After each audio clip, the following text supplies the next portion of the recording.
understand all the things that I was telling you, they are going to be done legally. The government is going to actually roll back every single protection that was used as an advancement to protect the rights of minorities in this country.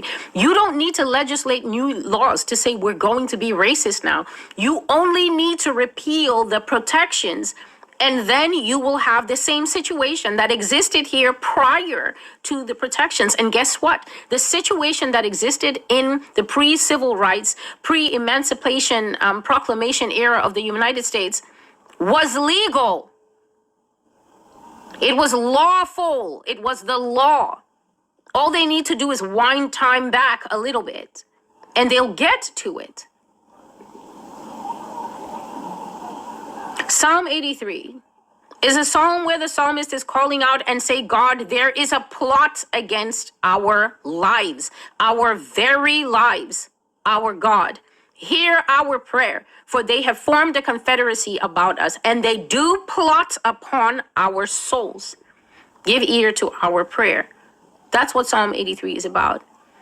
The irony of Psalm 83, which I already covered in a video from last year, is that Yah says that the Psalm 83 war is going to go in a split way. And that's what he was saying to me today before I made the video. He said the Psalm 83 war, the Psalm, is the just property of the true people of Israel. It is their just property. It is their righteous property. It is their biblical psalm, speaking of a time that already came past where they were calling out to God to help them against a certain confederation of nations, and a certain confederation of nations would rise against them in the end times to try and annihilate them and remove them from the surface of the earth. It is their right to cry out that psalm to God. And indeed, I strongly warn those who are listening, who are of true Israel, that you need to begin praying this now, because the format it will take, some of it will be in the United States,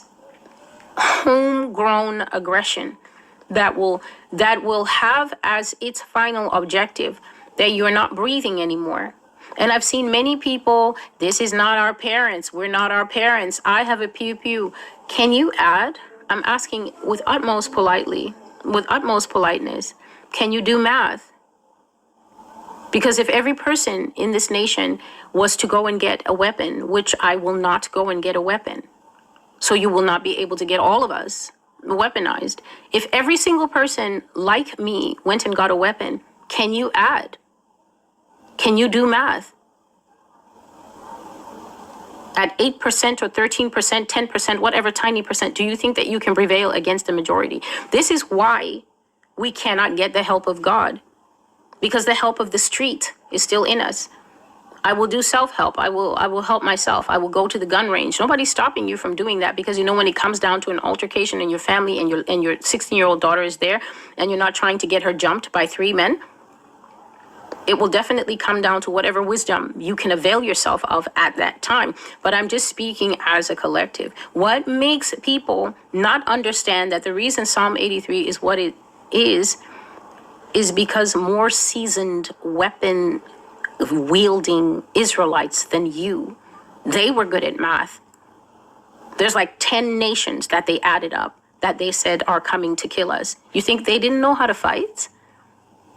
Have you touched the Old Testament at all? Do you think that these were men who didn't know how to fight? These are men who didn't know how to defend. These are men who didn't know how to go in formation and do battle. Men that have mighty victories to their name in the past are now crying out to God.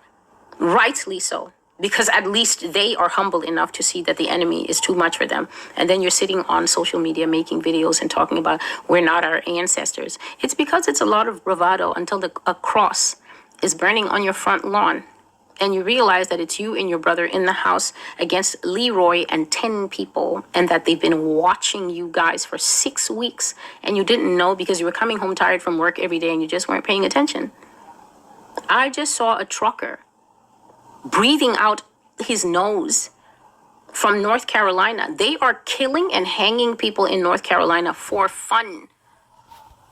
Several truckers have lost their lives And he was saying that because he had heard that this thing was happening, when he came to an area that looked particularly deserted, he just decided not to stop the truck too much. He said he was timing it, watching the light as he was approaching the stop, so that he would not have to come to a complete stop, because he'd been hearing some places, some things about that town.